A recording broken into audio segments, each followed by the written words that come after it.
Hey, my narcissistic abused family. I'm back, hopefully, with an uninterrupted video. Quarantine conditions lately. I have to start and say that I appreciate you all so sincerely. I mean that with my heart. Like, my video on Friday was not my typical format, but given the circumstances and if you saw it. But I just want you all to know that I truly, sincerely am grateful for you all. We're a small community, but I'm doing this to work through my stuff. And if I help anybody along the way, I'm so grateful because the validation is everything to me. And I hope I provide that for anyone else. I would be so thrilled. Your messages are awesome. People even direct messaged me from the situation on Friday. So thank you all for doing that. I really sincerely love and appreciate you guys. I mean that from my heart. So I have two great topics this week, to be honest. Today's topic is going to be about the narcissist and social media. I can't believe it's taken me so long to get to this, but shout out to you, Amberlyn. Great idea for this, but yeah, it's been brought up, and it's a topic that people are intrigued by and frustrated, and rightfully so. Narcissists and social media, it's like their favorite platform, so we'll talk about that. I'm going to try to do another video for Friday on another great topic. I'm not going to say anything because everything's so uncertain with having free time to do this stuff now. But anyway, all right, so today I'm talking about the narcissist and social media. I guess I should preface this by saying, all right, way back in the day, because I'm old, when I was with my narcissistic ex, that is when these social media platforms just started coming out. They just started being a thing. So way back in the day, in the 2000s, early 2000s, because it's still 2020 anyway. But so MySpace was the first one that came out, and this is when he and I were really falling apart. It was a intensely volatile situation. I've, full disclosure to all you guys, I've talked about this before, but it was awful. It was a breakup every other week. It was he was totally breaking me down. And finally, we were living together, and oh my goodness, because he's a narc, he ordered a brand new computer just to launch his endeavors with social media, and he is highly committed to it nowadays, from what I understand.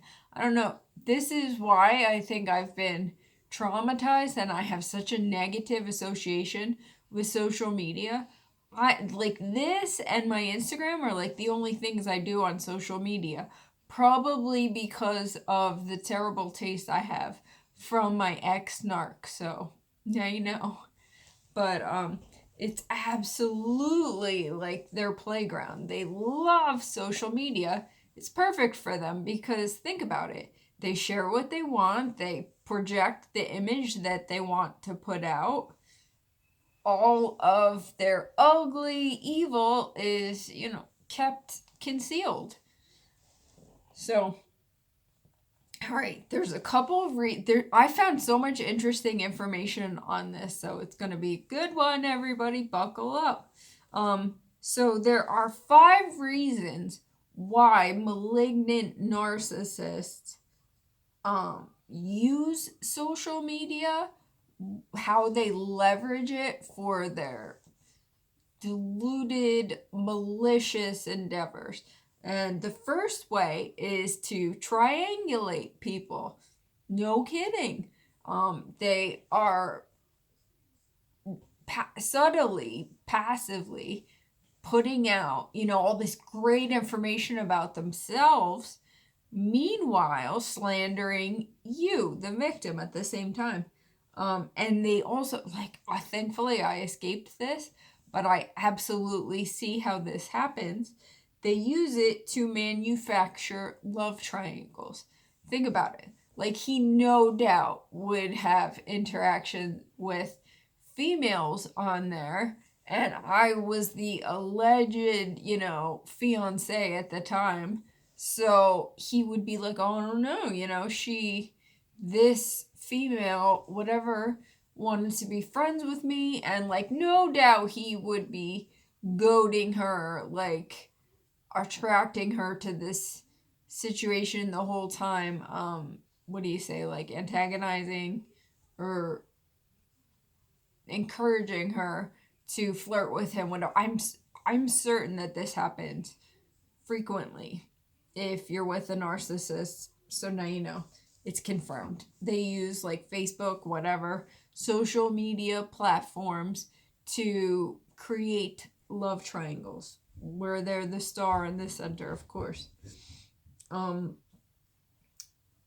they do it with petty power plays, of course. They're insatiable. Narcissists are insatiable with their attention seeking. They love to create harems of people that adore them, just groups of admirers, because that's all they live for and care about. Nothing substantial or authentic. It's all superficial, all surface level, social media perfect. So the second way that they use social media is to infiltrate their victims. And there's opposite ends of the spectrum here. They could use it for a potential victim. They could do research on you. So in order to successfully love bomb you into this toxic situation dynamic, they're trained spies. They'll look at all your photos, all your posts, all your interests, and they'll do their research to get my hair looks rough right now. I'm sorry. My husband, good news is my husband did my roots. Bad news is I think we left the bleach on for way too long, and my curls are not looking healthy right now. I'm sorry. Anyway, they'll do it to infiltrate your world. They're trained spies. They want to learn anything and everything about you. They do this because also they'll use your vulnerabilities against you, your wounds. They always look for your sweet spot. We know that. They'll use it against you when they need to. They do their due diligence. Like I said, they use it for love bombing. Because they'll find out everything that you're interested in, everything that you like, and then they'll be like, oh my gosh, me too. And then they'll set it up so it appears like your soulmates, that they have so much in common with you. So they also use this information for the devaluation stage, when they start to chip away at you. Like I said, they'll find your vulnerabilities, your insecurities, and they will just get in there and chip away and use that information to hurt you, to tear you down. Oh, man. Oh, the other, malicious narcissists, when they're love bombing you, they come across like they're really good listeners. They could do this on social media or whatever, but they're just taking all this information and categorizing it. They're tucking it away, filing it so that they can use this information against you, or they'll use it, to their, everything is an agenda. So rest assured, there's always an ulterior motive. Number 3, they use social media to stalk and harass you. Surprise, surprise. If for some reason, you come to your senses, which would be wonderful, and get the heck away from them. Like myself right now with my parents, there's another example, all these narcs out there. But thank God I am not on social media. Like I said, the enabler, the inverted narcissist father, like he is obsessed with social media. And no doubt it's because he loves to latch on to the narc female at the helm. My mother, ugh, sickens me to say it. But, he loves to like live in that world where everything's so perfect and we're so great. And, he loves social media. He loves trolling things. He loves putting out the image that they intend to, sell to everyone. This is another like side story, sorry. So the inverted narc enabler, he puts out so much BS about him and the narc and how great they are, how in love they are. They've been together for a long time now. Let's see, I'm like 40, so it's got to be over 40 years. I don't know, man, but like how enduring their marriage is, they can't live without each other. And one of our family members was like, "Oh, they look so happy," He speaks about like, because he's trauma bonded. He speaks about how he can't live without her. She's so wonderful, the love of his life, blah, blah, blah. And this family member was like, they look so happy. And I was like, oh my gosh, like hook, line, and sinker. Like that is his intention, is to get people to buy this crap. Like nobody sees the behind the scenes. Like in my opinion, they hate each other, but they're stuck together because they have this shared motive and whatever. Anyway. All right, so they use social media to stalk and harass you. And cyberbullying is a big concern. So if you're in this situation where you're being victimized in this way, familiarize yourself with your state legislature in this regard so that you're able to protect yourself. Unfortunately, there's not a lot of like rules and restrictions, regulations on this kind of stuff yet. So the narcs get away with it. The best thing you can do is limit your interaction with them. Of course, they'll come up with like troll accounts and stuff like that. You gotta ice them out. Now, the fourth way that they leverage social media is to self-aggrandize themselves. Like, big surprise, they love to project a certain image. A lot of narcissists mask themselves with philanthropies, like different charities and stuff. And so they, are like rotten to the core, but they'll hide behind this charitable mask, this organization, to justify that, they're good people. Like church, like this happens all the time with the religion element, that my narky mother and narky father, like they love to hide behind church, like, oh, we're good people, we're good Christians, we're great Catholics, like. So they self-aggrandize all the day long on social media. It goes beyond self-absorbed selfies, ventures into a complete lack of self-awareness and empathy for others. They exist to extol themselves while bullying others. Oh, the other thing, there was actually a study about this. Trolls on the internet, the people that like start all this garbage and say nasty things like to celebrities and other forums. There was a study about this, and I'm getting ahead of myself, but the scores of the dark tetrad, I've talked about this before, were highest among the people who admit that trolling is their favorite internet activity. These people are so deluded and toxic. Yes, it's confirmed. Anyway, number 5, I was getting ahead of myself. They bully and taunt people, and this is in line with the trolls that I was mentioning. The dark tetrad includes narcissism, psychopathy, and Machiavellianism. That's like Machiavelli. It's like when people just exploit other people for their own endeavor, which is, just like narcissists. Same thing. But they take sadistic pleasure in provoking others online. It's their favorite activity. And they're uber dangerous to the psyche of their victims. We know that. But it's confirmed. Social media and narcissists are just such a horribly volatile combination. Narcissists will love social media. They'll love it to gain admirers. They'll love it to portray their intended image.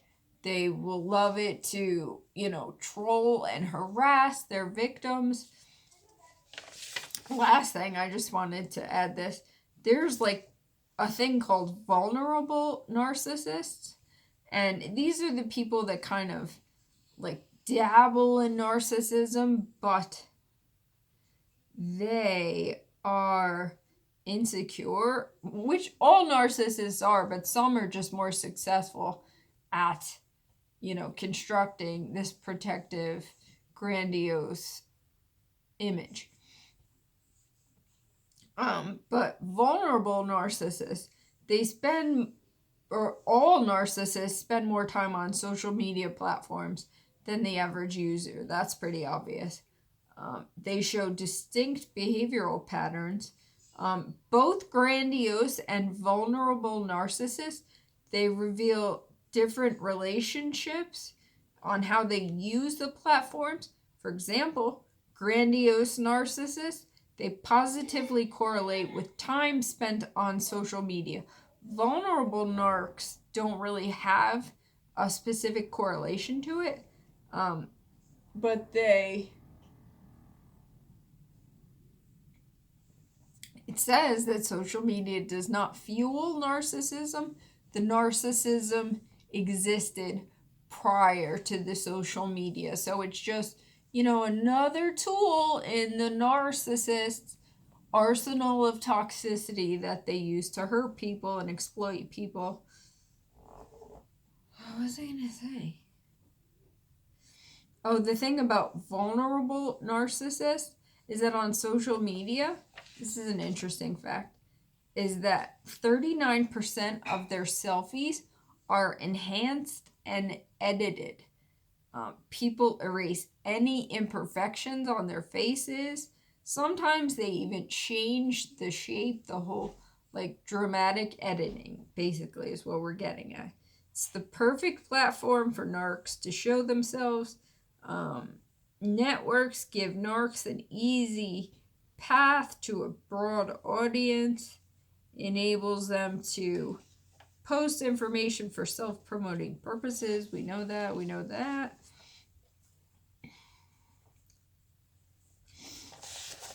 Vulnerable narcissism. What did I want to say? It's like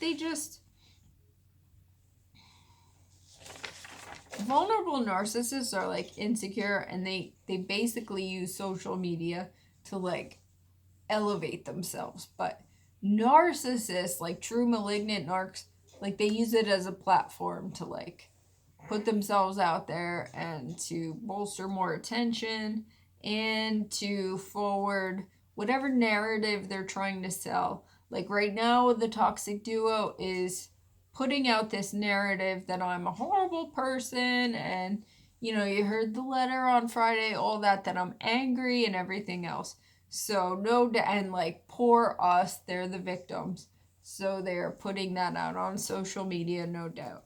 Ironically, the narc female mother, she's actually not on Facebook yet, as far as I know. I don't know. The enabler does all that dirty work for her. Anyway, so I hope this gave you guys some useful information. Thanks for coming on this journey with me. Thank you for, please please subscribe if you like this video. I appreciate each one of you. We're bumped and we're bruised, but above everything else, we're super blessed because we are finding this knowledge, we're finding each other, we're validating each other, and providing much needed compassion. I mean, this is some brutal stuff, man. Anyway, I'll see you guys soon. Love and appreciate you all. Bye.